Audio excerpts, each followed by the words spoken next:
Boa noite. Sejam todos bem-vindos a mais um evento da Serva Catarinense. Esse ano o concurso sul brasileiro está sendo realizado aqui. Para quem não sabe, o concurso sul brasileiro das acervas, a cada ano ele é realizado em um estado. Então esse ano foi a nossa vez. Ano passado acho que foi Porto Alegre, né? Foi Curitiba ano passado? Beleza, então ano que vem vai ser Porto Alegre, ou no Rio Grande do Sul, melhor dizendo. Então o nosso concurso desse ano, estamos com alguns números bem expressivos. Foram 500 amostras, chegaram 497. É um número bastante significativo para um concurso de caseiros e organizado por uma entidade de voluntários como são as acervas. Dá bastante trabalho, estamos aí há 4 dias, ainda estamos tentando terminar a triagem ali. Então, para a gente não demorar mais, eu quero agradecer a presença dos juízes, que é um outro recorde nosso, 60 juízes do BJCP, é um número expressivo de juízes. Agradecer mais uma vez ao Gordon. Thanks. Após aqui a palestra dele, o encontro na cervejaria Estepô, que é uns 4 quilômetros daqui, bem pertinho. Vai ter uma confraternização lá, a cervejaria vai ficar aberta até por volta de meia-noite. Vai ter uma banda e todos serão bem-vindos lá e vão poder confraternizar lá. Então eu vou apresentar a Dai Nicola, sócia da Serva, sommelier de cerveja, bebedora de cerveja mais um pouco. Ela vai ajudar não é bem uma tradução simultânea, tá? Ela só vai meio que ajudar um pouco nessa tradução, para que o pessoal aqui que não tem um pouco de domínio do inglês. Nós também então estamos transmitindo pelo YouTube, para todos os sócios do estado, e para quem mais conseguiu pegar o link. Então a Dai vai começar ali. Então Dai, contigo, muito obrigado. Boa noite, pessoal, tudo bem? Eu vou apresentar, não preciso nem apresentá-lo, né? Eu, na verdade, achei que ele fosse Grão-Mestre nível 7, ele é nível 12, passei vergonha ontem com ele, mas, you understood, right? Ele entendeu. Mas é isso, Gordon, please, we want to hear you. Hi everybody, thanks for having me back. I was here last in August, and since then we had a BJCP exam where people just passed. You were in the November Porto Alegre exam and passed. Please stand up. Ele tá... ele pediu para quem fez o exame, passou em Porto Alegre no último... foi quando? Novembro. Por favor, levantar. Vamos, gente, levantem! Yes! Congratulations! Parabéns!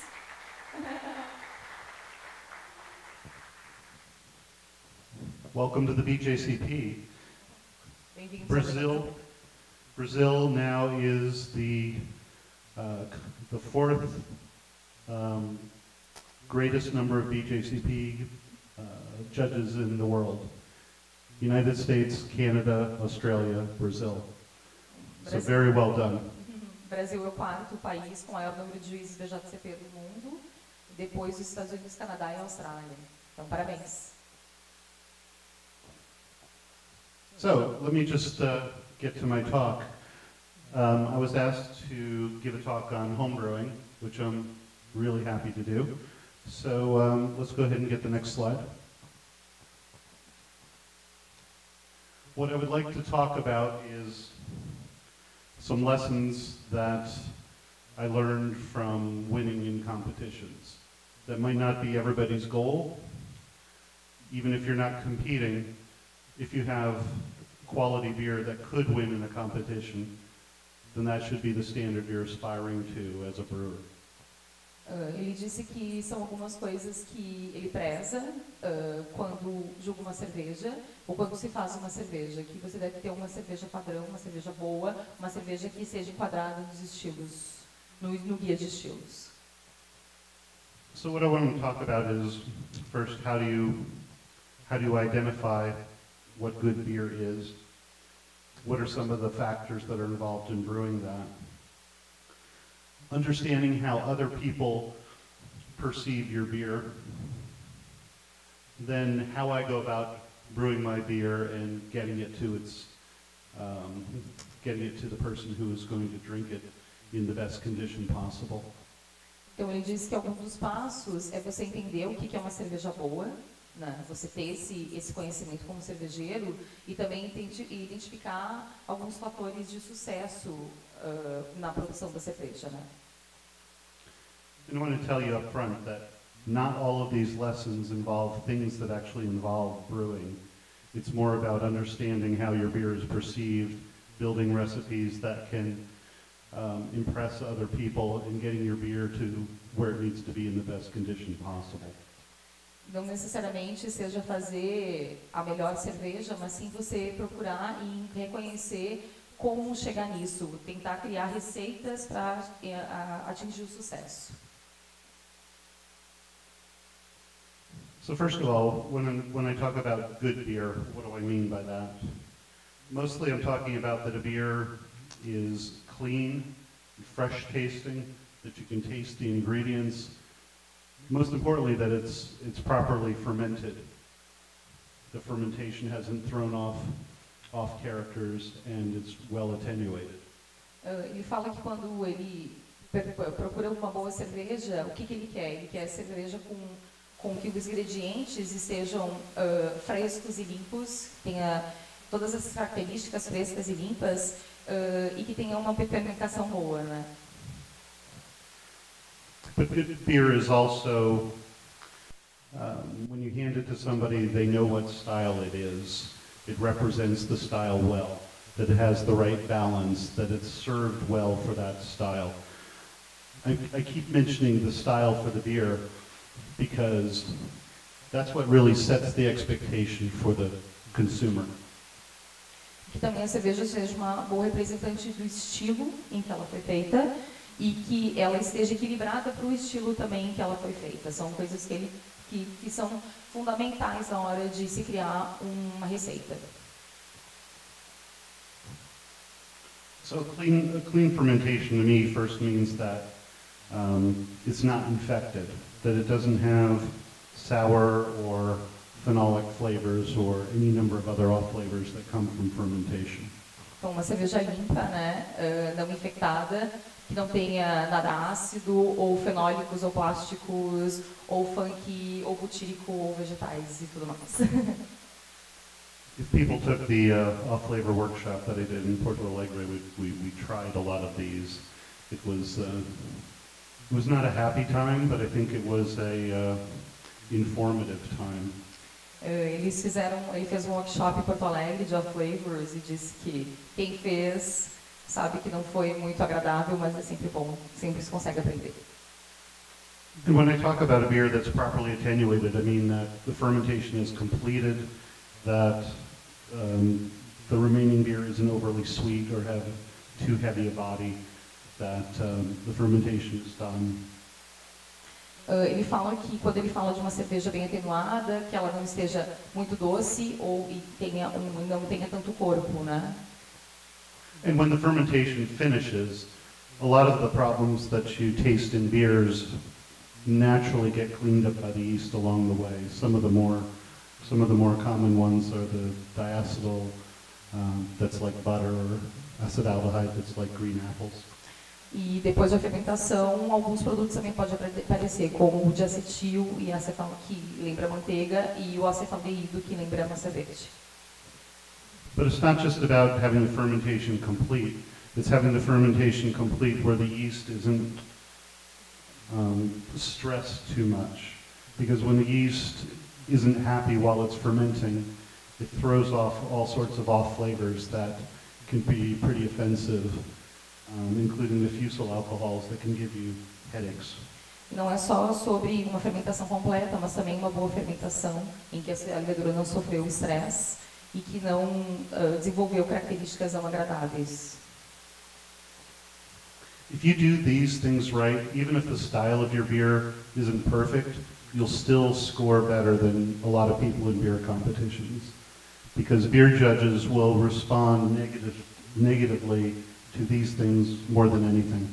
Então, você tem que tentar procurar manter alguns desses subprodutos fora para que você consiga fazer boas cervejas que sejam bem avaliadas nos concursos.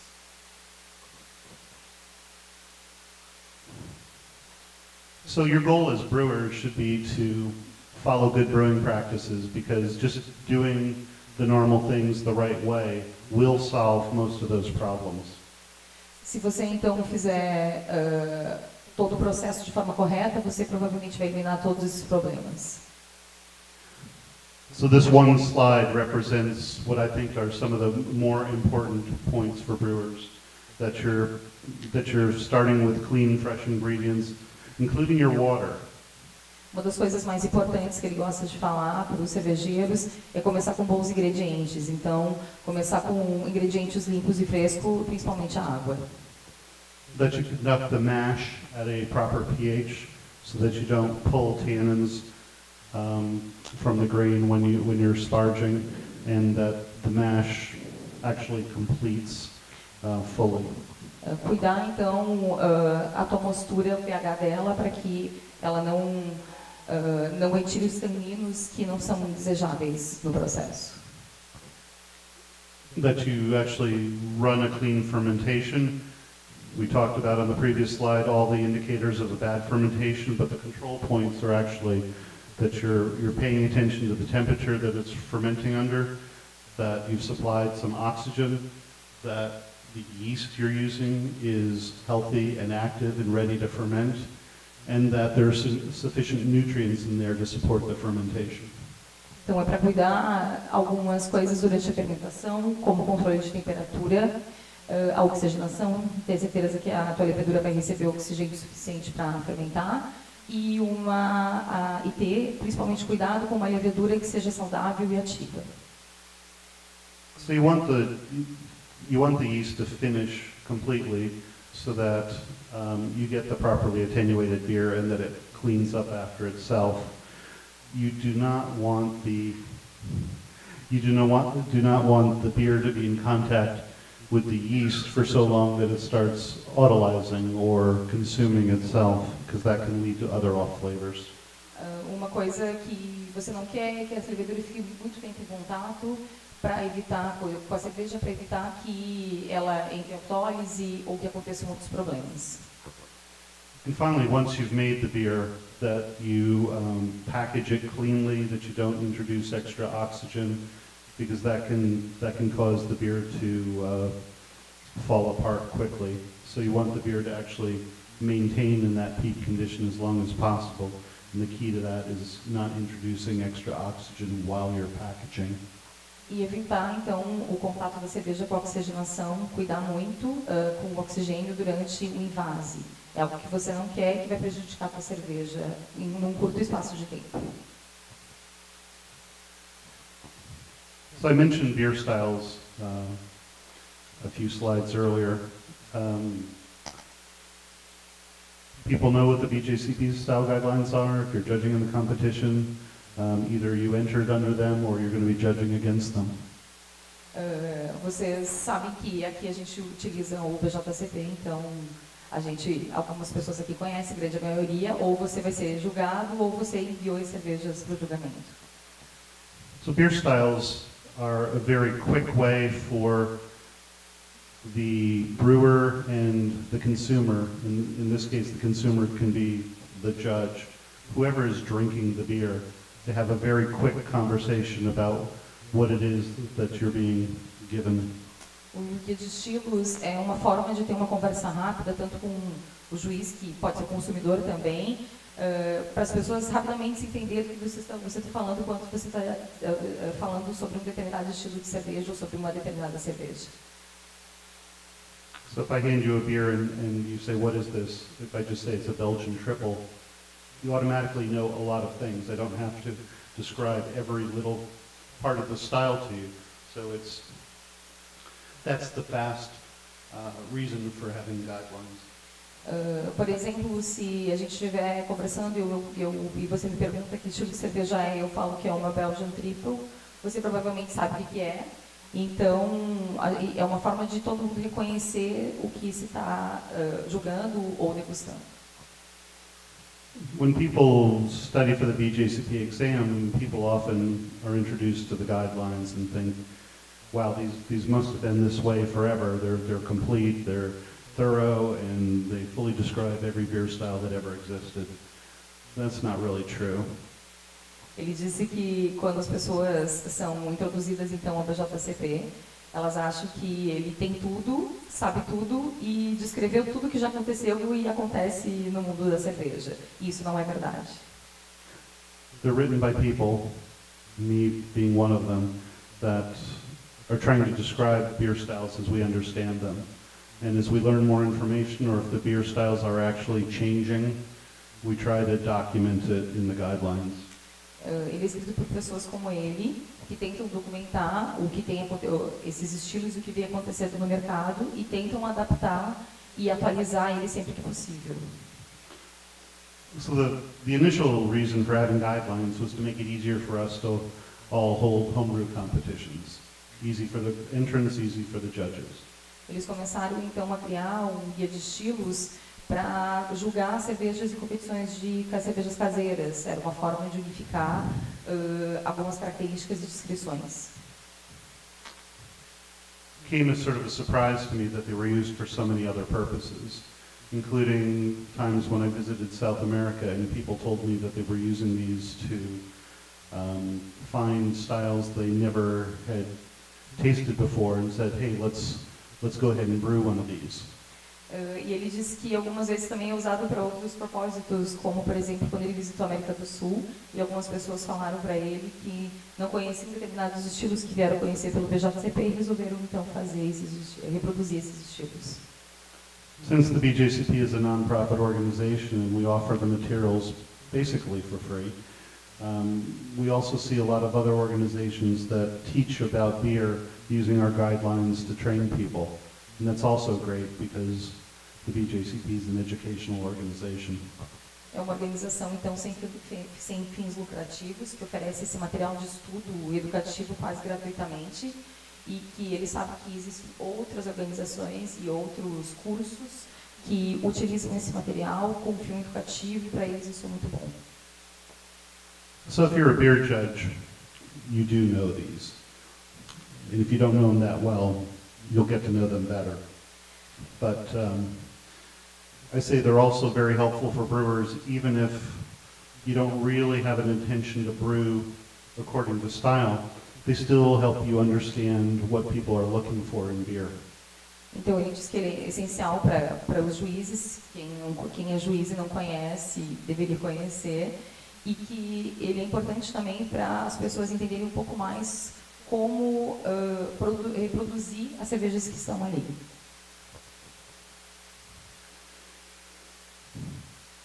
How many people here are judging in the competition this weekend? Quantas pessoas estão julgando na competição esse final de semana? That's great, thank you. I heard that there's like 50 BJCP judges at this competition. That's incredible. Ele ouviu que tem uns 50 juízes BJCP nessa competição e ele achou isso incrível.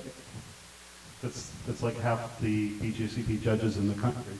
So that's great. É metade dos juízes BJCP do país, então isso é ótimo. So some of you then know this, but what I'm trying to point out on this slide is that when you are a brewer, that it's very important to understand how someone else is perceiving and evaluating your beer.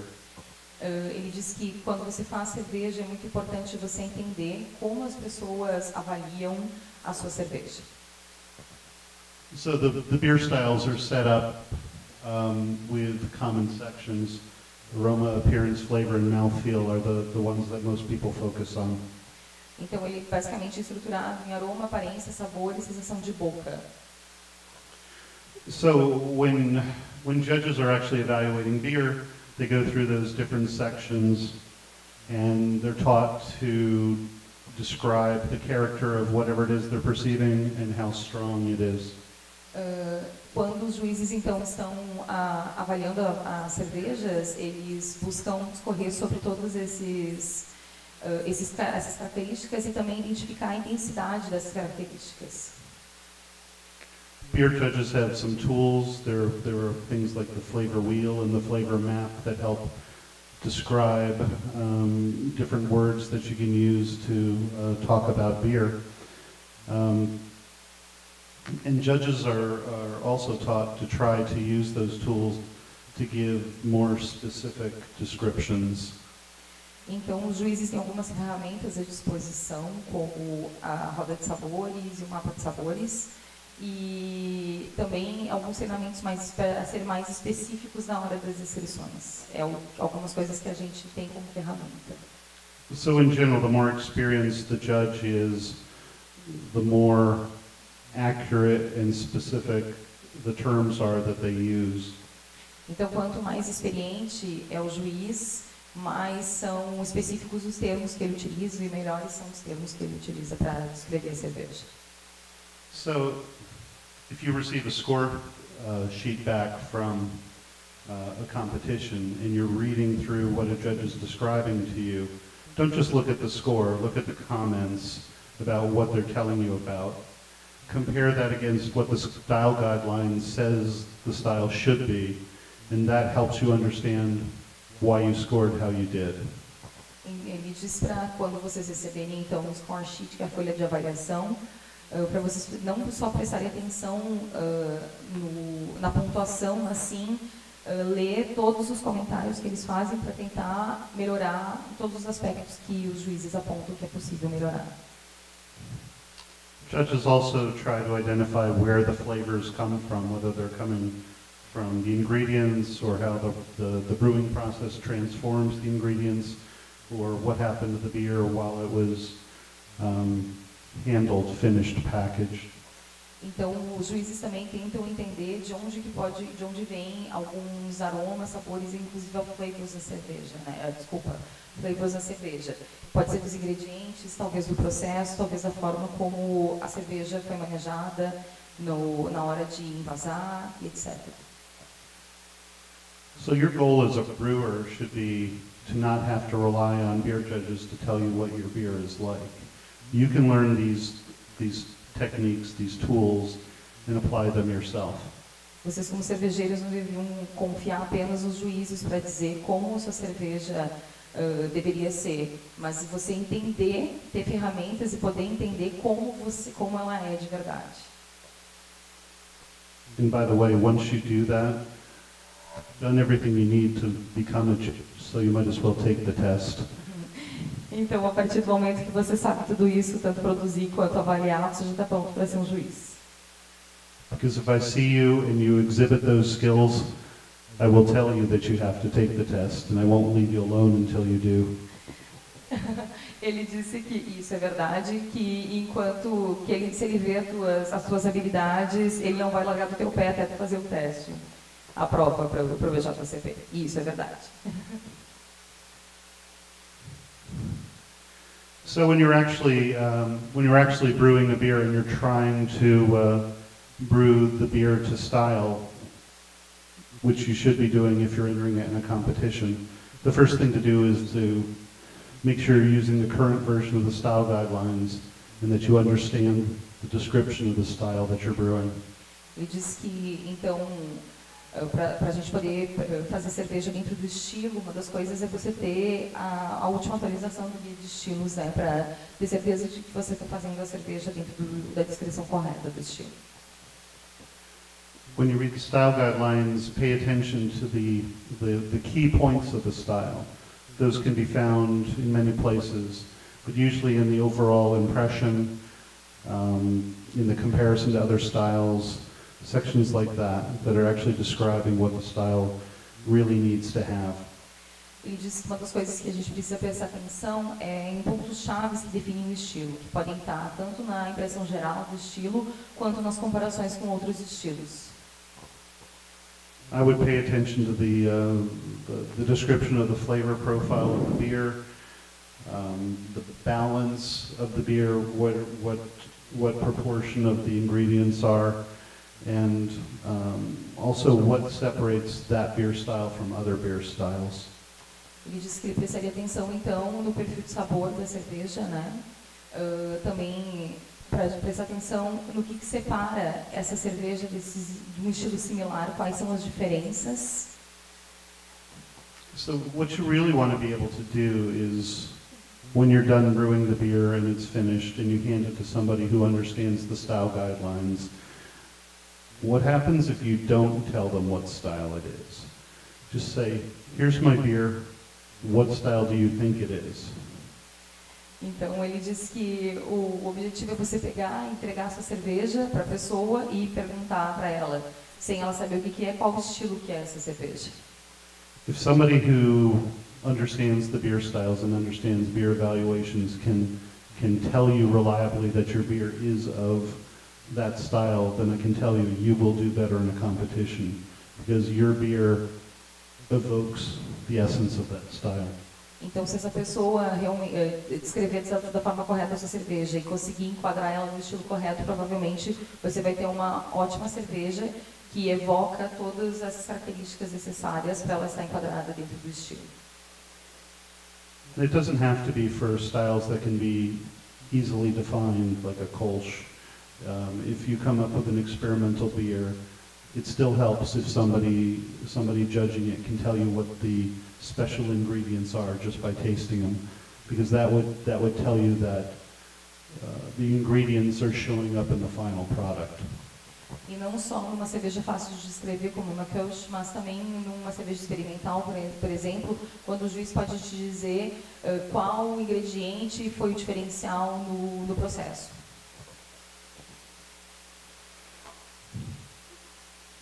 So now when I start talking about actually brewing the beer, I want to discuss the kind of skills that you as brewers should have, and that's what I call the skill inventory.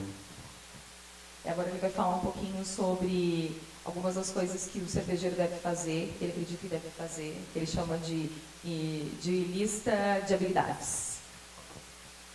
So your goal here should be that you're looking to master a set of techniques that make sense for the kind of equipment that you have, your local brewing conditions, what kind of styles you want to brew, the kind of techniques that you will use to make those beers, you need to learn very well.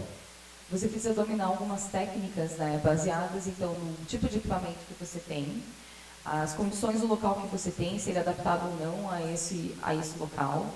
E também ele fala que é muito importante você ser eficiente no que você está fazendo. Então, focar muito no estilo que você faz e tentar buscar em fazer a melhor cerveja seguindo esse estilo. And the goal there is that you're able to execute those techniques efficiently and repeatably, so that you're not wasting a lot of effort whenever you do the techniques, and when you use them time and time again, you get the same results. Ele disse então que para você ser eficiente é necessário você ser repetitivo, fazer várias e várias vezes até você conseguir atingir o padrão que você quer. Another thing in your inventory should be your knowledge of the flavor profiles of the ingredients that are available to you and that you routinely use. Você saber também o perfil de aromas e sabores dos ingredientes que você vai utilizar na produção.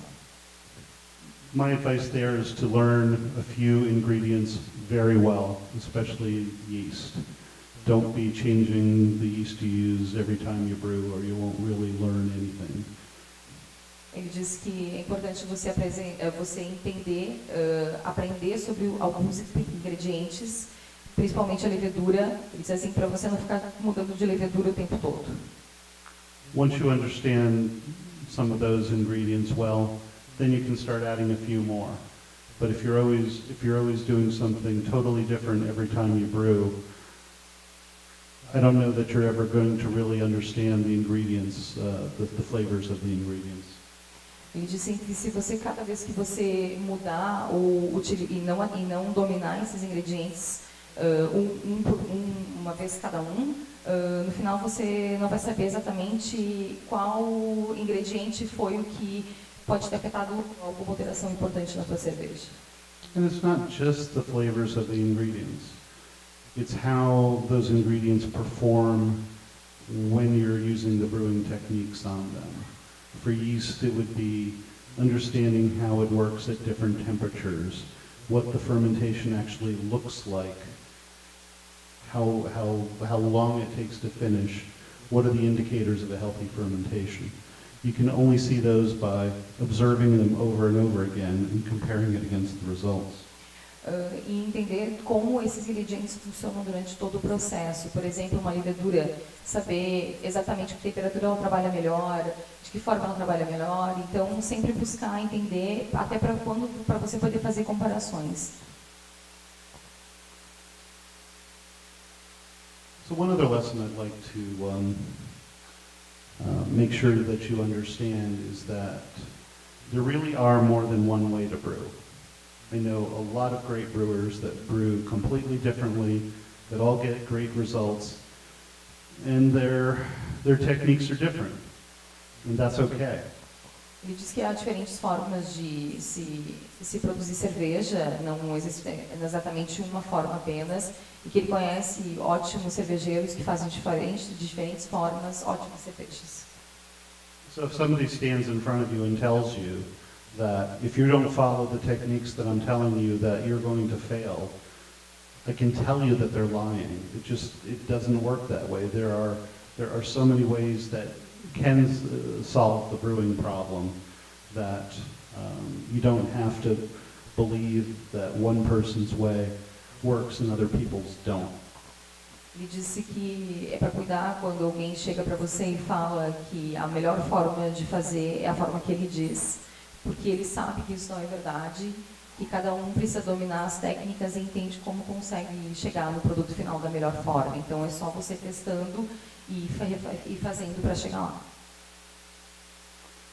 And that can be confusing if you're learning about brewing and you listen to different people talk about what they do, and then you start trying to piece together. If you think all of those different brewers are trying to do the same thing, but just not explaining it, it can be very confusing because you can't just mix and match techniques from different people because they don't necessarily make sense in the same context. Ele disse que para quem está começando, às vezes pode ser difícil, porque você pesquisa muito e vai encontrando diferentes técnicas de diferentes pessoas e acaba querendo misturar todas essas técnicas. E não necessariamente todas essas técnicas juntas vão fazer algo bom, vão dar um resultado positivo. Brewing is a very hands-on process, and it's very useful to learn from others. You see things as they work. You understand what it looks like when something goes right, and you know factors when things go wrong. So learning from others is great. Just be careful about blindly following what somebody tells you if you don't understand why they're doing it.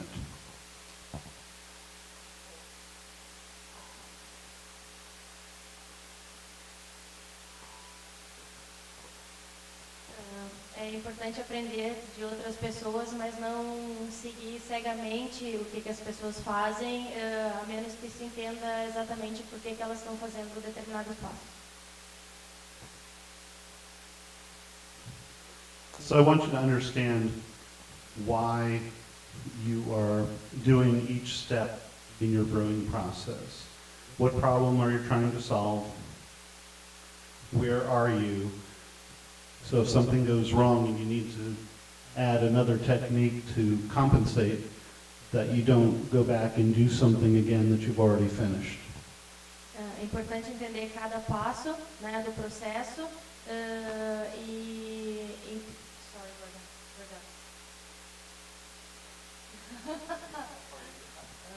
é importante entender cada um dos passos e entender exatamente o que está fazendo e os objetivos atingidos, né, para não voltar atrás e tentar refazer alguma coisa que já tenha sido feita.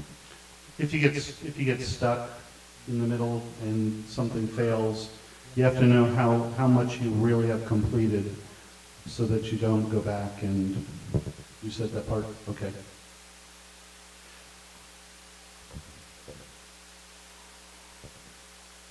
So I don't know if you can read that or not, but it says, are you coming to bed?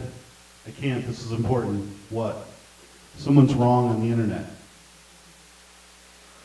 And my comment on that is, just because someone posts a lot on internet forums doesn't mean they have any idea what they're talking about. So remember that.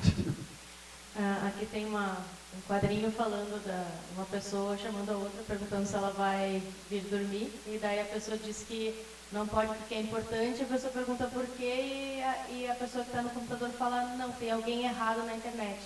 Então o comentário dele é falar assim, não é porque as pessoas estão postando várias coisas em vários fóruns, elas necessariamente sabem o que elas estão falando. Então. Because I'm sure you haven't had the beer of some random person on the internet. So why are you taking brewing advice from them? How do you know that they make good beer? They just might be trolls trying to get you to do something stupid so they can laugh at you. So you really have to be careful when you're taking advice from people with no credentials that may not even be telling you their real name. Então é importante cuidar na internet quando você vai buscar algum conselho, alguma coisa, alguma dica. Pessoas que você não necessariamente sabe quem são, porque elas não necessariamente sabem o que elas estão falando. Então elas podem estar só brincando, fazendo coisa para te atrapalhar, né? Pode até nem ser o nome verdadeiro dessa pessoa, então ter muito cuidado com esses fóruns também. So the way to protect yourself against bad advice is, again, understanding what each step in your process is actually accomplishing, so that you don't have to go back and do things that conflict, or that's how you wind up with an inefficient process. If you don't know why you're doing each step. Uma forma de se proteger desse tipo de conselho errado é você saber cada um dos passos que você está fazendo. Então, essa já é a forma de evitar, né, que se tenha conselhos errados, é entender cada um dos passos, e se acontecer alguma coisa errada, você saber como corrigir, sabendo por que isso aconteceu. So since they talked about having a toolbox or a set of techniques, I just wanted to give you a sample, and the sample are the ones that I use. So these are the kind of things I know how to do when I brew, and that I can use on recipes. So I just wanted to show you, as you build your skills over your brewing career, what kind of things can you learn. Então essa é uma lista de técnicas, né, de coisas importantes de se saber quando se vai produzir a cerveja.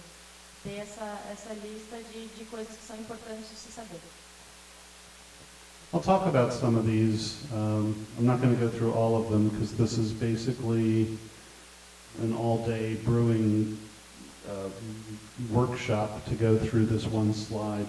So I'll just pick a few as we're walking through the next few slides. Ele não vai falar sobre todas as técnicas, porque isso seria um curso de um dia inteiro sobre como produzir cerveja.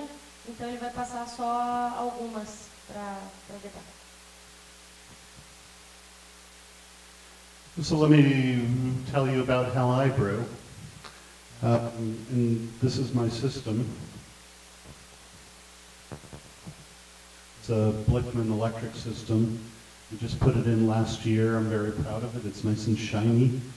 It's all electric, so I can run it in my garage, so I can brew when it's raining or when it's cold. It does get cold here sometimes, doesn't it? Not when I'm here, I know. Essas são as panelas dele que ele produz em casa, na garagem, a qualquer clima e temperatura. É um sistema elétrico, bem novinho, que ele montou ano passado, brilhante. You might ask me the capacity, and then I'd have to convert to liters, but the vessels are 15 gallon, 15 gallon, and 20 gallon. So I don't know how big that is. Teria que fazer uma conversão lá em cima. A capacidade das panelas seria em torno entre 75 litros, entre 75 e 100 litros mais ou menos. 80 liters, maybe? Something like that. So,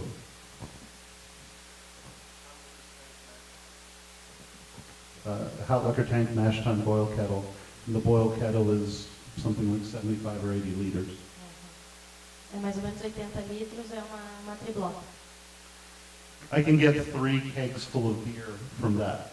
If that's the way that you think about it, that's the way I think about it. Ele consegue encher 3 barris de cerveja com essa panela, é o jeito que o cálculo que ele faz. So my standard brewing process, if you see some of my recipes and wonder why they seem to be in unusual batch sizes, my recipes are often 6.5 gallons or 25 liters. That's because I'm trying to account for waste in the process. A receita dele com o cálculo de perda dá mais ou menos, são receitas de 25 litros, que ele costuma fazer. So when I say 25 liters, I mean 25 liters in the boil kettle at the end of the boil before I do anything else to it. 25 litros após a fervura na panela de fervura. Because what I really want is 5 gallons of finished beer, roughly 20 liters of beer in the keg. O que resulta em 20 litros de cerveja dentro do barril. I use reverse osmosis water because my water is terrible. So that's basically water without any minerals in it. Ele usa água que passa pelo processo de osmose reversa, então sem minerais. All the brewing water I adjust using acids so that it's at pH 5.5. pH de 5.5. And the unusual thing that I do in my process is that I only mash the grains that need to be mashed, that actually need to have starches converted to sugars, which is traditionally the base grains. Uma coisa que não é muito comum que ele faz no processo dele é que ele coloca na panela de mosturação só os grãos que precisam converter amido em açúcar, só serão convertidos. É a única coisa que ele coloca na panela de mosturação. So I'm mashing the base grains with, I add some salts, typically calcium chloride, to the mash tun. Então ele põe os maltes base com sais na panela, são ácidos, cloreto de cálcio. É isso? Calcium chloride? Cloreto de cálcio.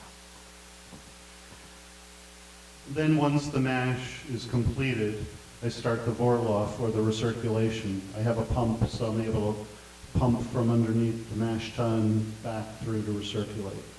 Depois da mosturação pronta, ele faz o hipo através de bombas que entram e saem.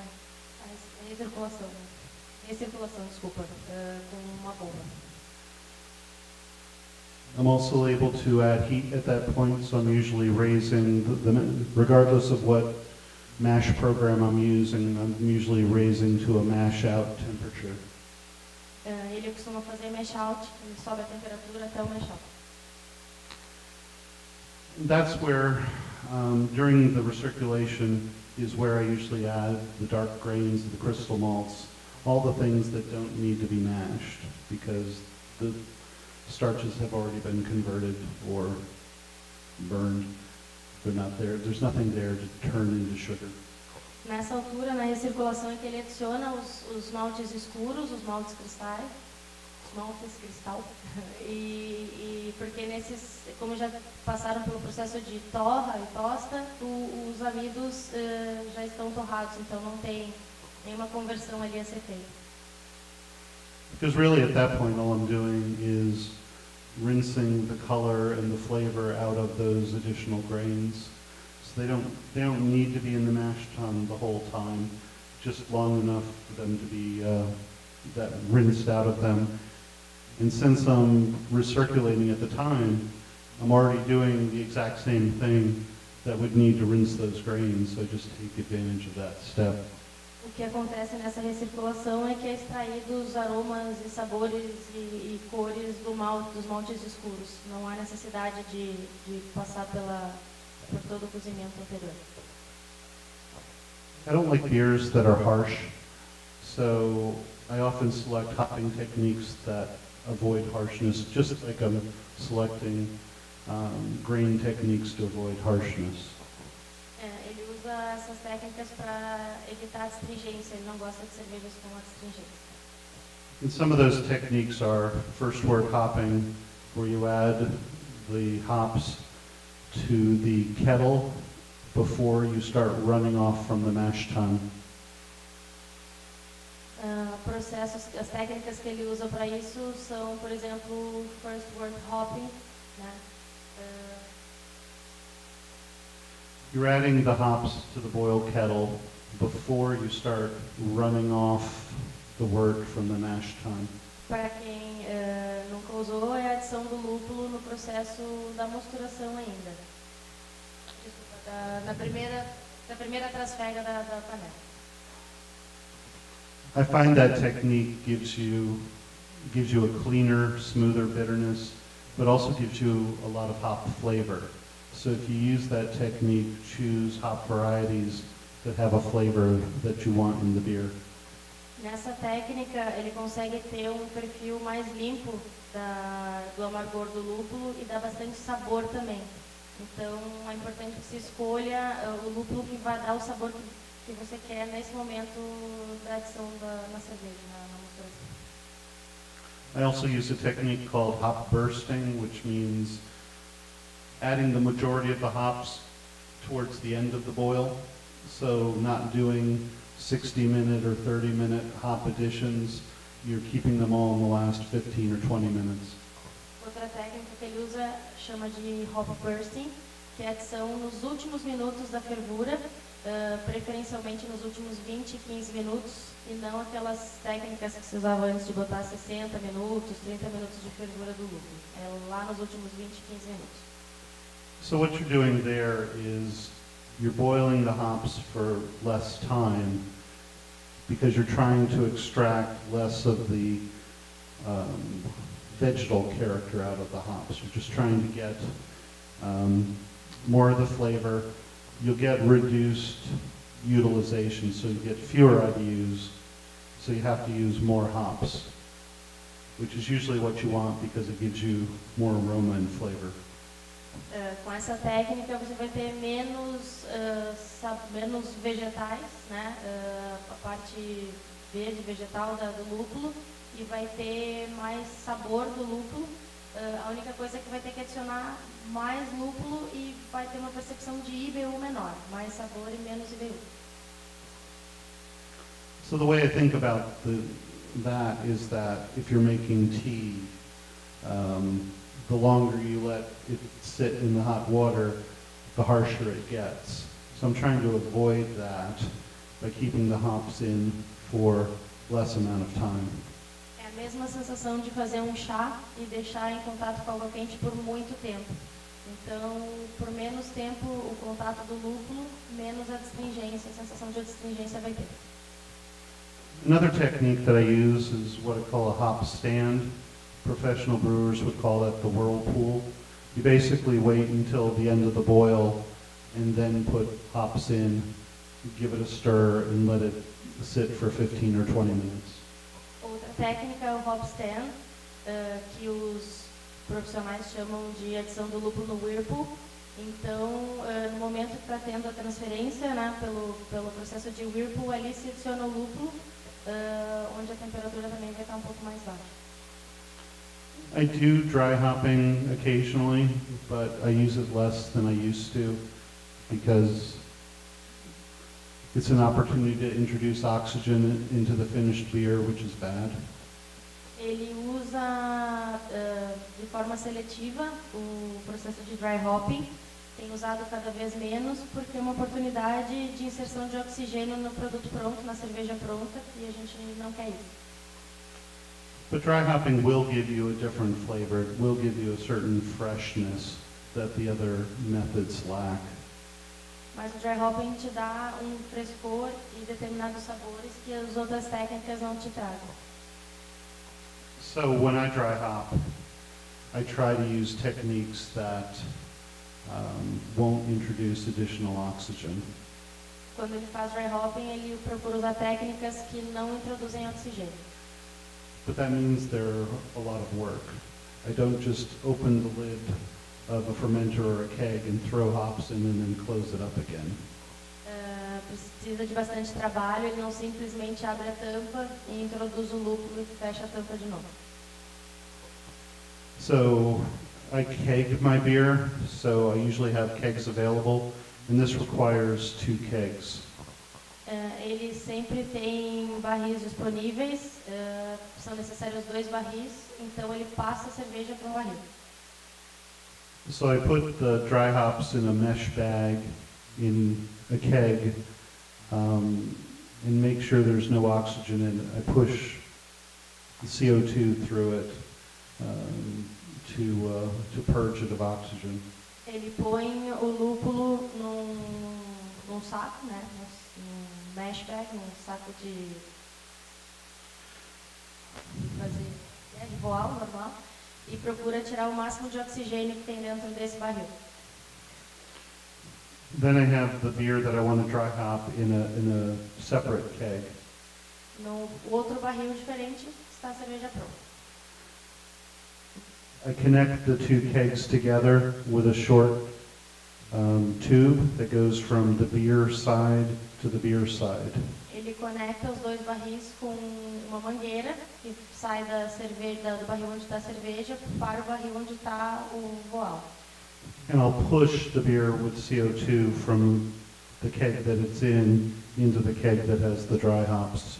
E ele extrai com CO2 o barril da cerveja para o barril que está com o voal com lúpulo. Let them sit for about 3 days and then repeat the process in the other direction to push it back to the original keg. Ele deixa ali por 3 dias e depois faz o processo inverso para o barril original. So all those transfers are done under CO2, so oxygen isn't getting in. I'm not pouring it or otherwise exposing the beer.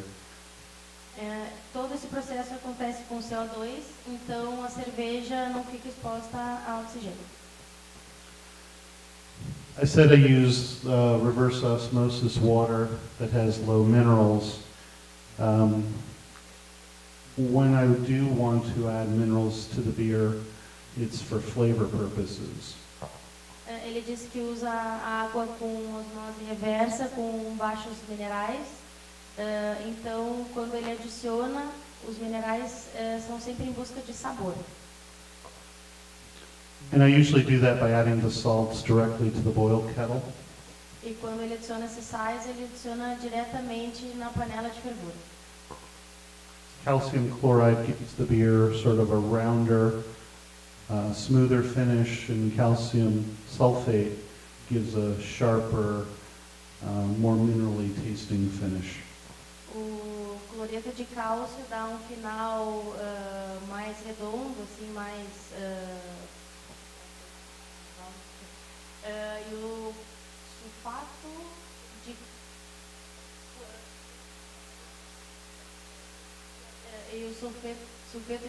sulfato de cálcio deixa um final mais sharp. Dry. Um final mais seco, mais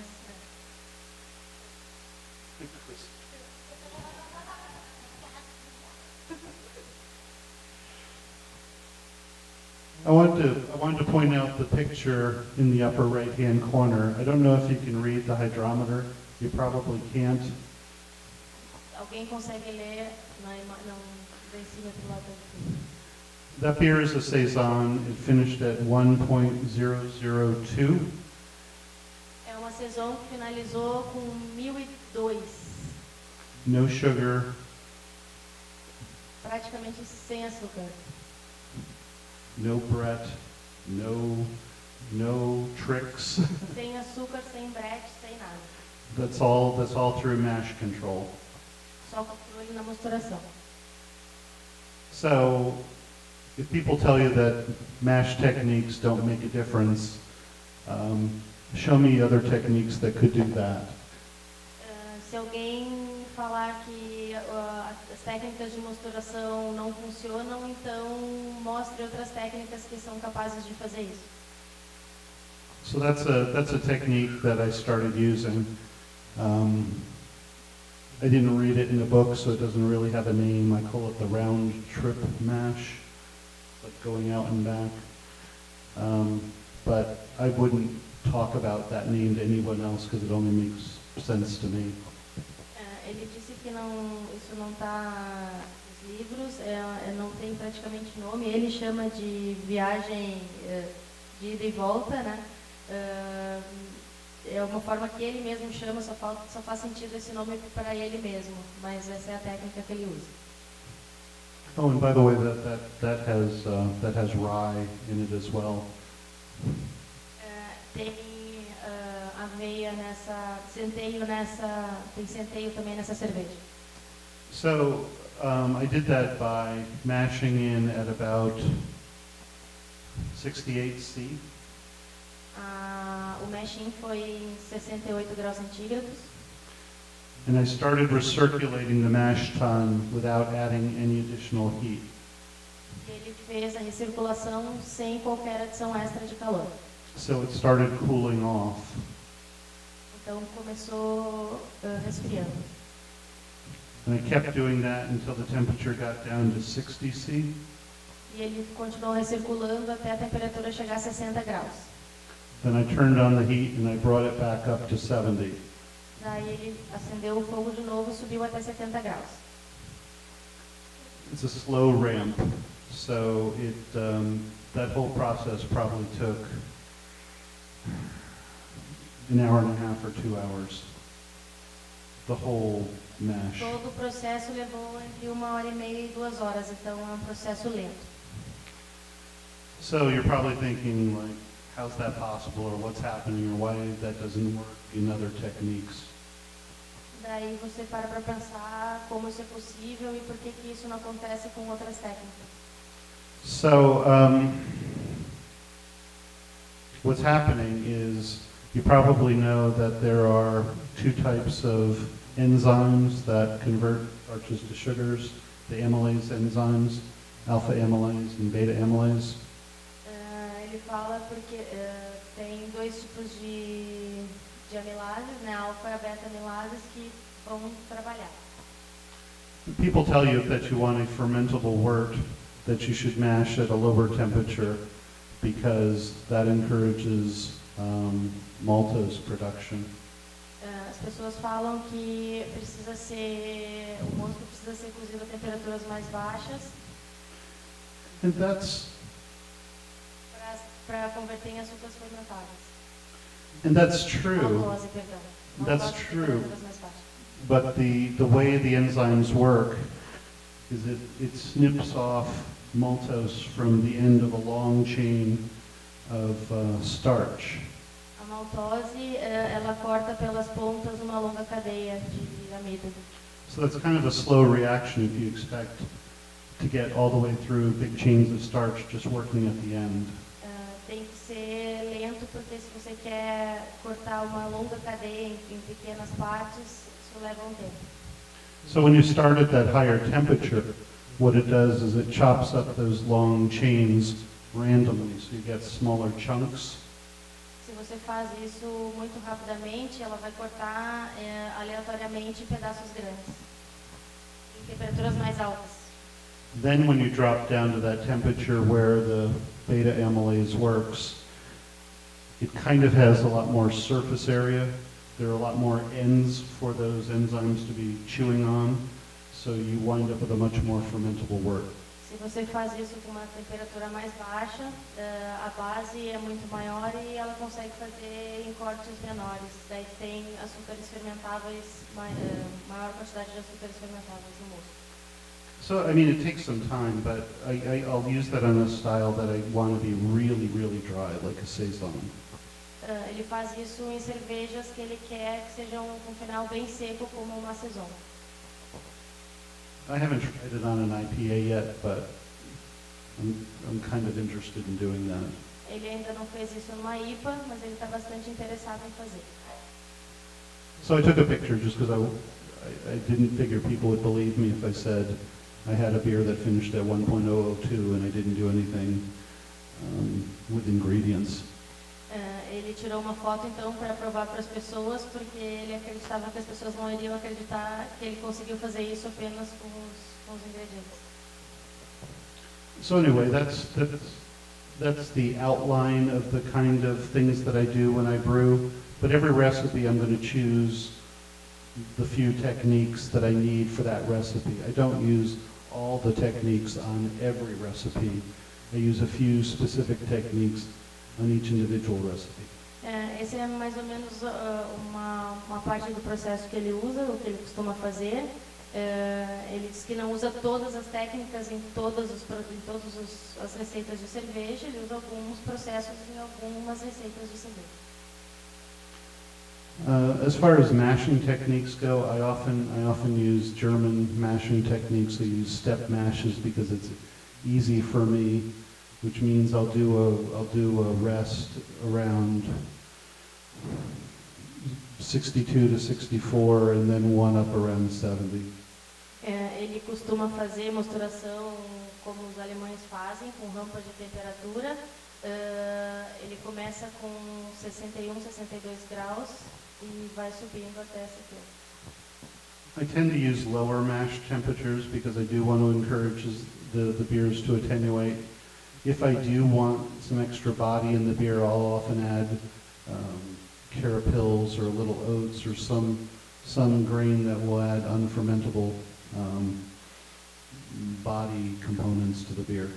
Ele costuma misturar em temperaturas mais baixas e daí se ele quer um corpo maior na cerveja, ele põe carapios ou coloca aveia para dar mais corpo. So this is just a collection of thoughts that I wanted to share with you about how I look at recipes. Aqui é uma lista de coisas que ele costuma avaliar quando ele está preparando uma receita. You see me talk about the word balance a lot, and I just want to emphasize again that it's always relative to a style. Vocês ouviram já ele falar várias vezes sobre equilíbrio e isso é relativo com relação a cada estilo de cerveja. It does not mean that all the components are there in equal quantities. Isso não significa que todos os componentes estejam em quantidades iguais. It means that the components are present in a proportion that makes the beer recognizable as a style, as a specific style.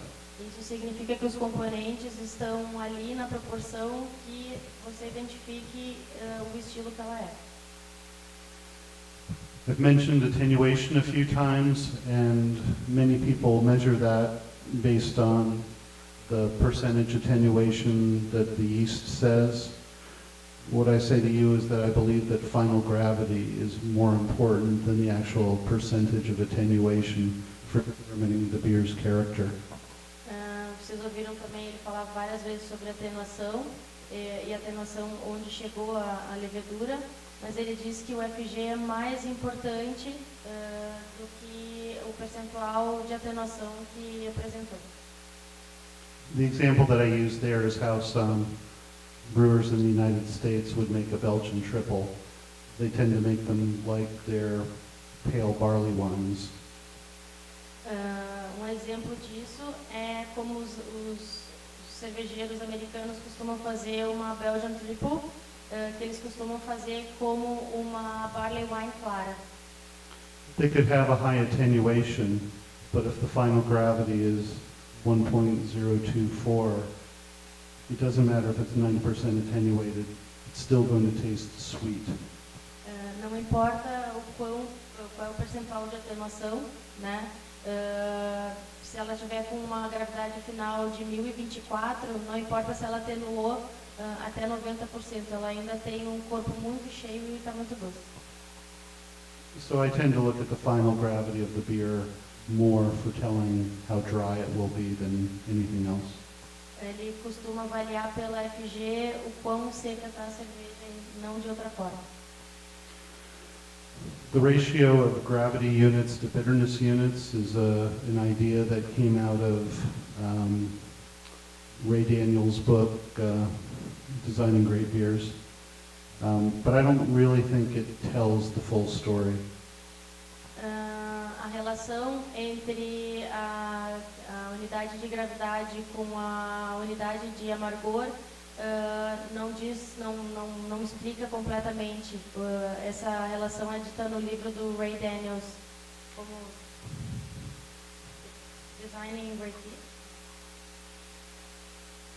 It's useful if the beers are relatively similar to tell how bitter one seems to the other, but it's not so good at measuring the relative bitterness when the final gravity is vastly different between beers.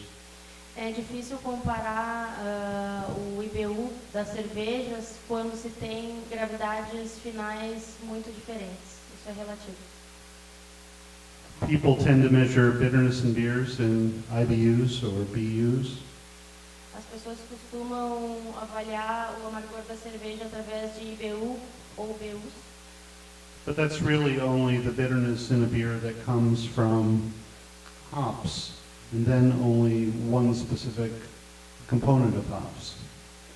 Essa é uma forma de comparar o amargor da cerveja vindo do lúpulo, mas essa é só uma forma de comparar o amargor.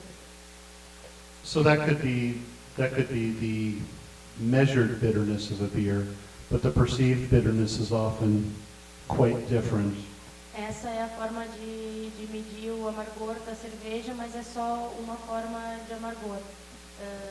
Ela pode ser, a sensação de amargor pode ser percebida de outra forma. A lot of other things can provide bitterness. Roasted grains provide bitterness. Yeast in the beer can be bitter, but mostly, if there's astringency in the beer, it's going to add on to the hop bitterness that's there and make the overall perceived bitterness seem higher.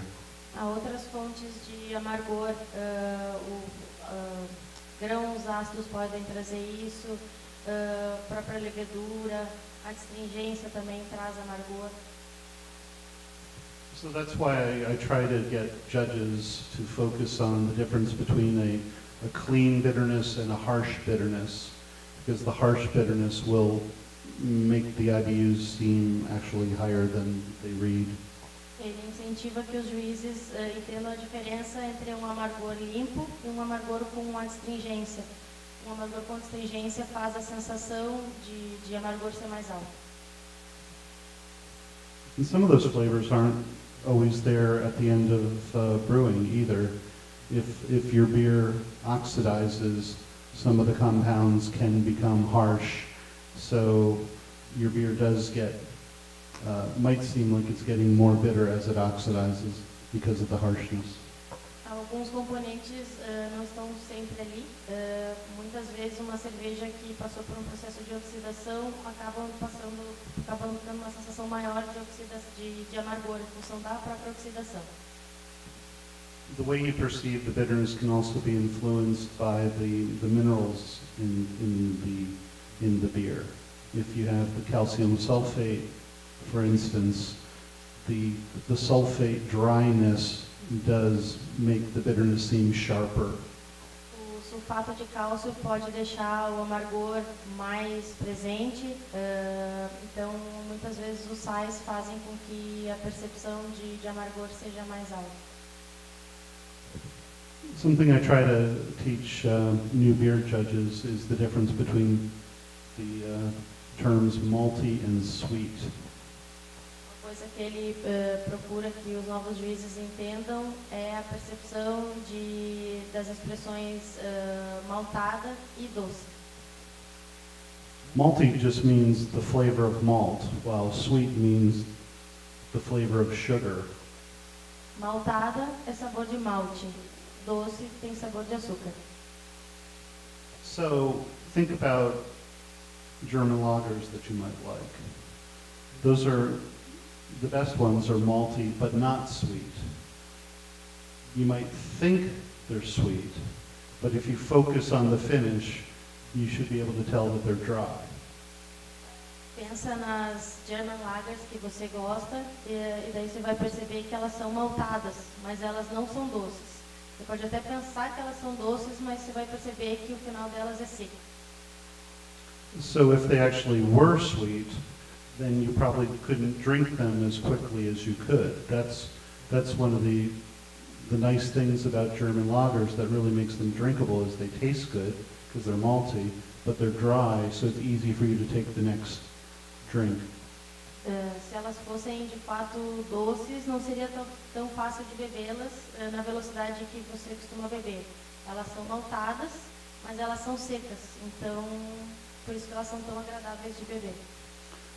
And that's not isolated to beer either. If you're drinking wine, the similar thing that you go through is the difference between fruity and sweet. O mesmo acontece para outras bebidas, isso não é exclusivo para cerveja. Então, no vinho, por exemplo, você vai perceber a diferença entre frutado e doce.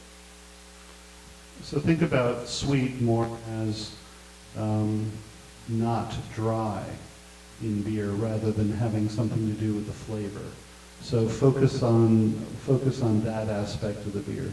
Just understand that a beer can be malty and sweet. They're two different dimensions. They're not the same. They're not different ways of describing the same thing. Uma coisa então importante na cerveja, que, por exemplo, se a cerveja é doce, ela não é seca. Então, quando a gente pensa em maltada, ela sim é uma forma de analisar a cerveja, mas doce não é uma forma de descrever esse sabor. Because how you perceive these things really controls how you would make adjustments to your recipe. If you think a beer needs to be sweeter when it really needs to be maltier, you might do something different to it. So having the right terms helps. Uma forma de pensar na tua receita é se de fato, né, ela vai ser mais doce ou mais maltada. Então, entender o que precisa para ajustar a receita, a tecnologia acaba ajudando. Because regardless of the way you measure the different parts of your beer, what it really comes down to is how you perceive the taste. So the finished beer has the right flavor profile that you want. That's what you need to focus on more than specific measurements. Uma boa forma de medir a cerveja é verificar como você quer que ela finalize, como é o produto final, como você quer que ela tenha, o sabor que ela tenha. Daí fica mais fácil de medir. Because the only measurement instrument that really matters to a judge or a drinker is their tongue. Porque a única forma de medir para um juiz e para quem está bebendo, o único instrumento é a língua. So, want to talk about how you could use some of the different techniques that I didn't necessarily describe to boost the flavors in your beer. Agora ele vai começar a falar sobre técnicas para dar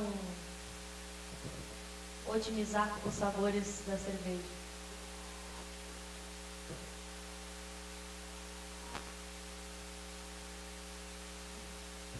Spinal tap. This one goes to 11. So one technique that I talk about is no sparge. That's basically where you increase the amount of grain in the mash tun by about 1/3 to 40%.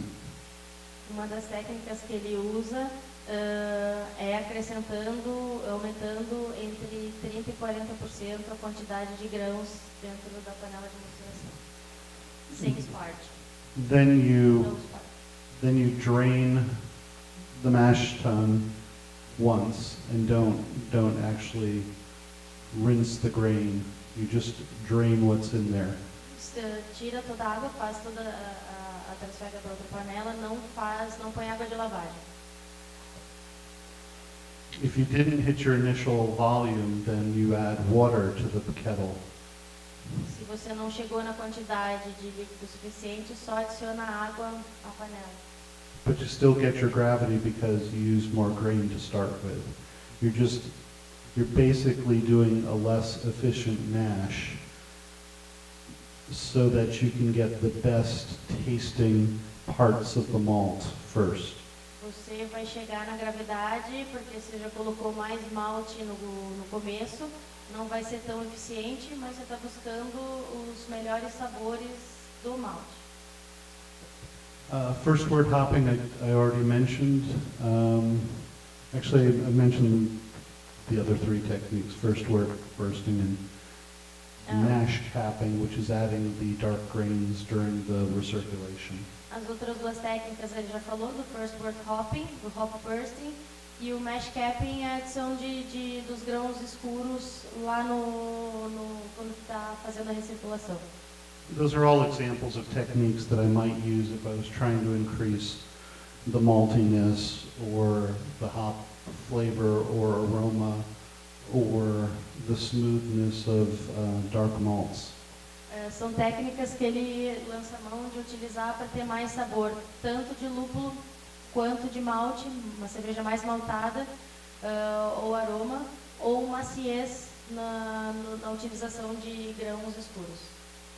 So if you do use some of these techniques, there's just have a little bit of restraint because you can make something too strongly flavored and that no longer seems recognizable as the style. So remember the overall balance of the style when you're using these kind of techniques. Quando se utilizar dessa técnica, só ter cuidado, não fazer isso sem controle, porque pode ter o perfil muito forte e acabar saindo fora do estilo desejado. So there's several steps that beer goes through from the first time you think of it until someone finally drinks it. Tem vários passos, desde o primeiro momento, quando você começa a pensar na receita, até o último, quando vai beber a cerveja. The first few steps there, the first four in yellow, are what most people think of as brewing. Os primeiros passos que estão em amarelo são quando você vai começar a pensar em fazer a cerveja. E é chamado de fazer cerveja. You have an idea and you're done when you've completed fermentation, because then you've got beer, so there's nothing else that you need to do, right? Então, os primeiros passos são desde que você começou a pensar na cerveja até quando terminou a fermentação. Então, não tem mais que possa ser feito ali. Well, there's actually quite a bit more to do, and the next four steps are really the things that more advanced brewers seem to pay more attention to. That the beer actually is finished and conditioned and ready for service. Mas tem mais passos pela frente e os cervejeiros mais avançados costumam se preocupar mais com isso, que são os processos após a cerveja finalizada.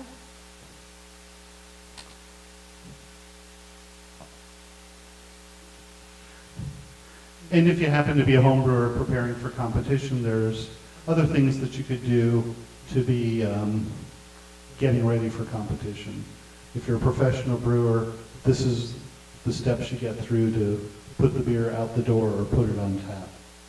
E os últimos 4 passos são para cervejeiros caseiros que participam de competição e os cervejeiros profissionais que vão colocar a cerveja para vender nos pontos de venda. São essas preocupações de cervejeiros profissionais.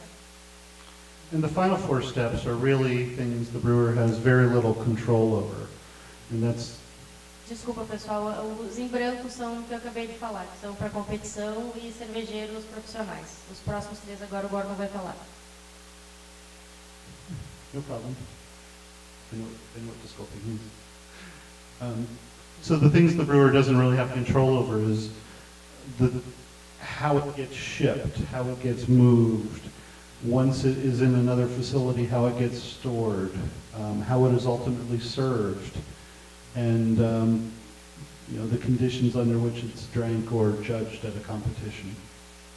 Então, os últimos 4 passos são como a cerveja é transportada, como ela é armazenada, como ela é servida, como ela vai ser consumida em competições.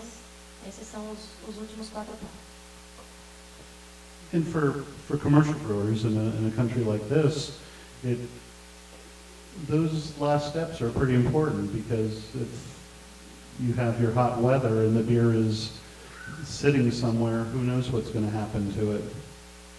Em um país como no Brasil, isso é muito importante, porque não se tem muito controle, até em função do calor e de onde a cerveja vai estar estocada. Sabe lá como é que ela vai estar armazenada, então esses últimos passos são muito importantes aqui no Brasil, por exemplo. Or for me, the real shame here is that in order to try to avoid problems in those last steps, brewers go to extreme measures like cooking their beer.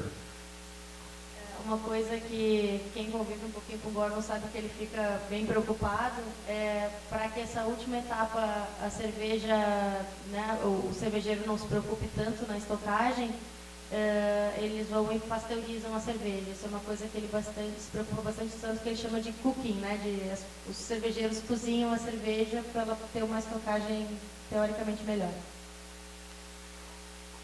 And so how about instead of that, you keep your beer near to where the brewery is, keep it, drink it fresh as fast as you can.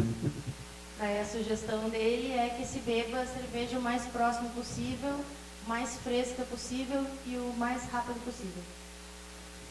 So that was my little editorial rant. Please don't hate me. Não odeiem ele por isso. So what I normally go through in the final packaging steps for getting beers ready for competition is I'll taste them before putting them in the final bottle. A lot of my beers are in kegs, so when it's close to competition time, pour some and judge it. Sit down and taste them. That's where I say, go ahead and judge them against the guidelines. So one more time to point out, this would be a really, really, really good time for you to be a judge. Because if you understand what your beer tastes like from a judge perspective, then you might be able to do something about it before you actually give it to the judges. Aqui ele está dando dicas de o que você deve fazer antes de mandar a sua cerveja para a competição. Ele dá o exemplo de que as cervejas dele normalmente ficam dentro de barris. Então, antes de engarrafar, ele vai lá, serve um pouco para ele e avalia a própria cerveja, ele julga a cerveja. Então, é um bom momento para fazer isso, para julgar, se imaginar como juiz, né, como o juiz avaliaria a cerveja e avaliar se de fato, né, ela vai bem para a competição. And some of the things I'm doing at the very end could be very minor, just things like subtle changes in carbonation or clarity. If you can clarify your beer and make it well carbonated, your beer is going to look better compared to other ones that aren't.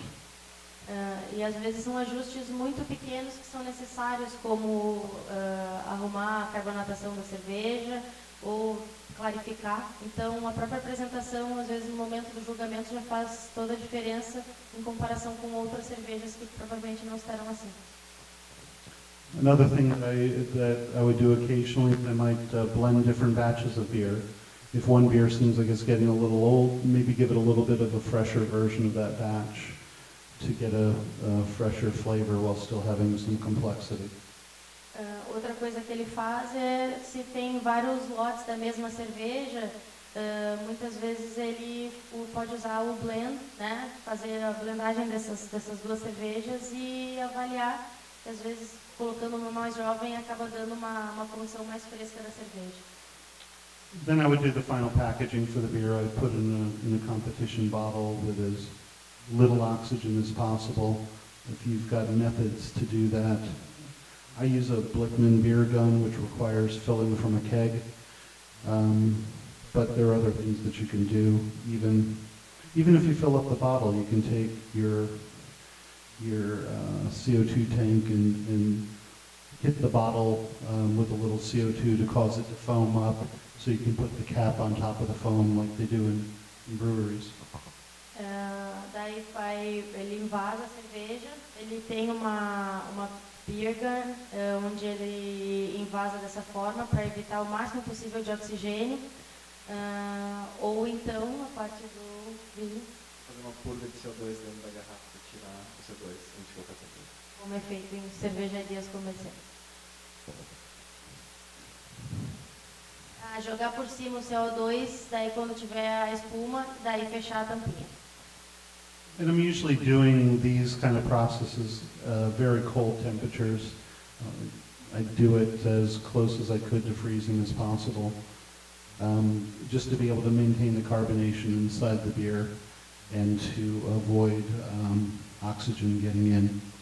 E ele procura fazer esse processo todo a temperaturas muito baixas, temperaturas próximas ao congelamento, para evitar a perda de carbonatação e também oxidação. And if you have the beer and the bottle you're putting it in at the same temperature, you also can minimize foaming during bottle filling, which is much less waste and mess. Se você puder fazer isso com a temperatura da cerveja e da garrafa, a mesma temperatura, você evita espuma e evita sujeira. Here's a really easy one. Put your beer in a clean bottle. If it's being presented to the judges, you don't want the first impression to look like it was dragged through the street. Make it look like it's commercial quality. Uma coisa bem fácil é colocar a cerveja numa garrafa bem limpa. Você não quer colocar numa garrafa que parece que foi arrastada pela rua. Quer que seja o mais parecida possível com uma cerveja comercial. Some competitions they'll open and pour the beers outside of the judge's view, but most competitions that I go to, the judge picks it up, examines the bottle. There's a place on the score sheet for bottle inspection, and they often have nothing to write. And if your bottle looks nasty, then they have something they can write about. Geralmente, as cervejas são avaliadas, o juiz pega a cerveja e avalia, inspeciona a garrafa. Tem alguns concursos que os copos são servidos separadamente, mas em geral tem uma avaliação, o juiz avalia a garrafa, tem até um campo na súmula para inspeção da garrafa. E se ela tiver uma aparência horrorosa, vai ter alguma coisa para escrever ali. I would also pay attention to how you get your beers to the competition site. My preference is that I just drop them off myself and ask if I can carry them into wherever they're sorting. And I promise not to look anything. I'll put them on the table here. Now you take care of them, rather than letting people mail them. If you do have to mail them, I try to make sure that the beers stay cold through the shipping process. Daí sobre a questão de entrega das amostras, né? Ele prefere entregar diretamente no local onde é feita a separação das amostras, de preferência dentro do local da separação, onde ele promete que ele não vai olhar, né?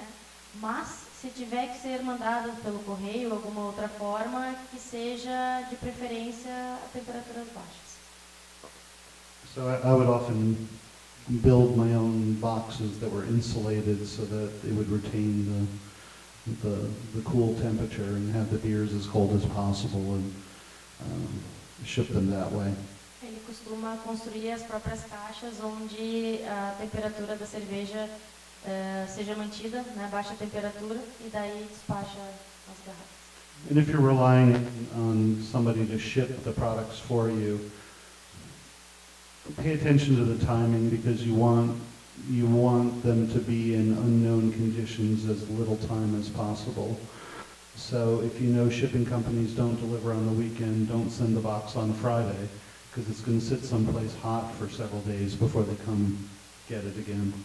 E se você vai confiar em alguém para levar a garrafa para você, procura entender as condições e os prazos. Por exemplo, empresas de transportadoras que não entregam no final de semana, não despacham na sexta-feira.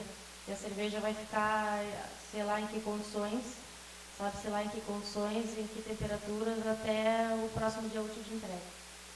So when I look across these different recommendations, I'm mostly talking about ways that you can reduce the risk of something bad happening to your beer. Então ele começa a avaliar formas de redução de risco do que pode acontecer com a tua cerveja. And often that has to do with looking at the events that are outside your control. That you have to think through the different things that can happen and try to reduce the chances that they could happen to you. Avaliar coisas que podem acontecer e que estejam fora do teu controle, né, para evitar que coisas aconteçam com a cerveja. So there is no certainty. You have to anticipate things that could happen, try to compensate for them, and then just hope for some luck. Prever coisas que podem acontecer, não há certezas de nada e tentar minimizar, se preparando para esses riscos que podem vir a ocorrer. But it really does kind of make the difference between beer that can get dumped down the sewer and standing on stage with medals around your neck. Mas tem muita diferença entre cervejas que são jogadas fora no esgoto e estar no palco com medalhas no seu pescoço. So that's my talk. I'll be able to take some questions. Would you like to comment there? That was for you. It's a Game of Thrones. Pessoal, então esse é o talk do Gordon. Se tiverem perguntas, por favor, fiquem à vontade de perguntar.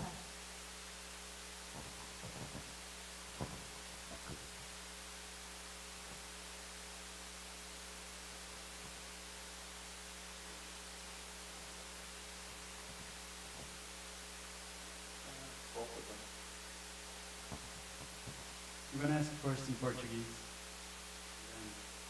And you'll translate for yourself? Vou perguntar para ele sobre a questão do dulçor, que ele diferenciou o dulçor da sensação de malte e como as melamedinas e os sabores caramelados influenciam nesse julgamento. Okay. No, I'm going to do it myself. About the sweetness sensations, what's the difference between judging the melanoidins and caramels, aromas and flavors, and the sweetness itself? Okay. Well, first, melanoidins are really just colors. If you look up the definition, they don't really have flavors. What you probably meant was Maillard products. The rich tasting components. So that's one of my things that I try to correct. Sweetness is a basic taste that you sense on your tongue. You can sense it independent of aroma. Malt flavors are much more complex. Because think about the basic tastes, sour, sweet, bitter, salty, like that. There's not a lot to them. So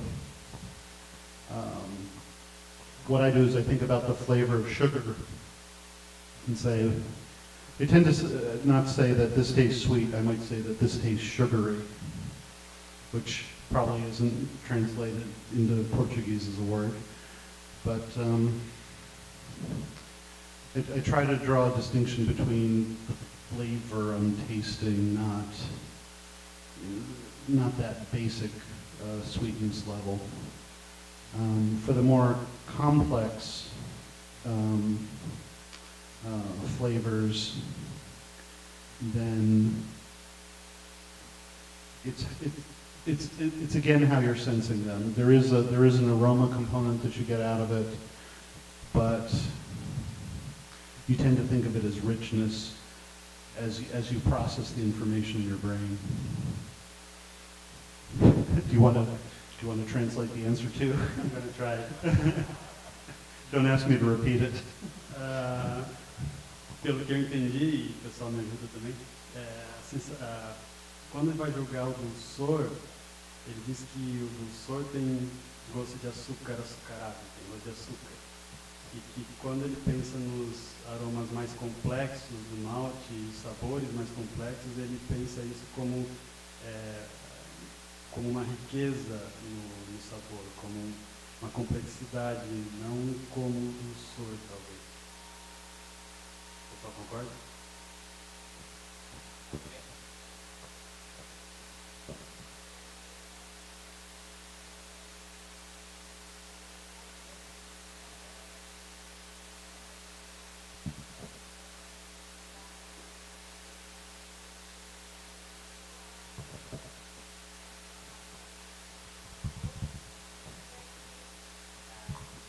Come um chocolate mais amargo, né? Então o sabor é totalmente diferente. Ou quando a gente está acostumado a tomar todos os tipos de suco de frutas que a gente toma, tudo açucarado.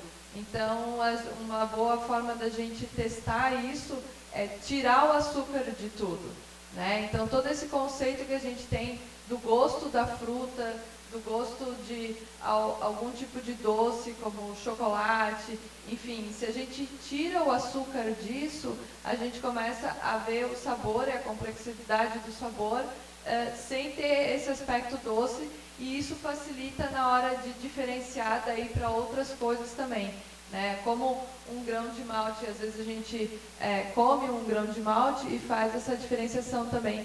Só do grão do malte ele não é doce, né? Mesmo porque ali os açúcares depois se transformam.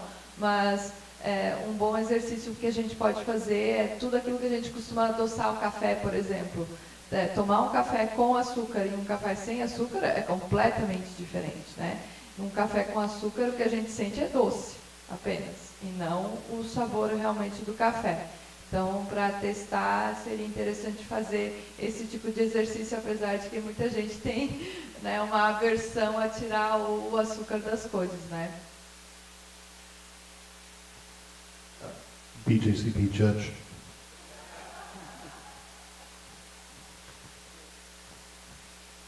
A pergunta eu vou fazer primeiro em português. A pergunta é sobre First World Hop. Como é que tu se convenceu de que o First World Hop realmente funciona na cerveja? How do you get to convinced about the First World Hop? When? Because the idea is because I'm putting the hops before the boil, so they are more thin than the boil. How did you get the better taste with the hops before adding before the boil? I just said what it does. I don't understand why it works. I think it has something to do. You want to translate that? I think people understood it.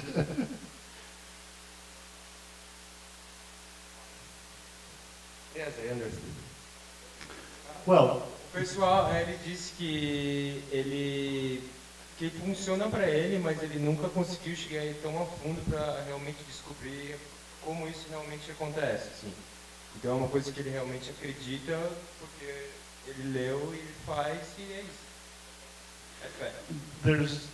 there's likely some complicated chemical binding that's going on at a certain pH that allows that hop character to be preserved, but it's a German technique and they didn't have an explanation for it. E é uma técnica alemã, eu não sabia que era. isso é legal de saber, e que eles também nunca disseram nada a respeito, simplesmente fazem. So the interesting thing about a first wort hop is that if you boil it for 60 minutes and then take it to a lab, it measures like a 65-minute boil from IBUs. But then when you taste it, it doesn't taste nearly that bitter. So that really helps illustrate the difference to me between the measured bitterness and the apparent bitterness. Ele estava falando novamente aquela parte que ele estava explicando sobre a diferença entre sabor e amargor, né, sensação de IBU e de sabor de lúpulo. Então é essa a diferença. Tem adição nesse momento de sabor de lúpulo bastante intenso, mesmo sem ter uma percepção de IBU tão alta.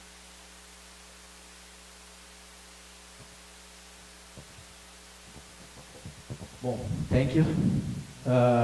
O tempo já estendeu bastante, estamos aqui há mais de 1h30. Antes de encerrarmos, a gente precisa fazer alguns agradecimentos, alguns avisos importantes que eu esqueci lá no início. Agradecer ao Senac Santa Catarina por todo o espaço cedido aqui gratuitamente para a Serva, por esse ambiente aqui da palestra. O ambiente do julgamento vai ser aqui nesse mesmo espaço. É importante agradecer. Todo mundo sabe que após aqui lá na Estepô, quem tiver de carro poder ajudar com caronas aos nossos amigos visitantes seria legal, mas quem for de Uber 4 quilômetros aqui não vai dar nem para fazer cosquinha no cartão de crédito de vocês. Finalizando, eu só queria pedir uma ajuda, como que vai ser o espaço amanhã, que a gente pudesse aproveitar a presença de vocês. Em 10 minutinhos a gente empilhar as cadeiras e jogar todo esse início aqui contra a parede ali. Tá bom? Muito obrigado. Daqui a pouco eu estou lá no Estepô. Ao Gordon, thank you.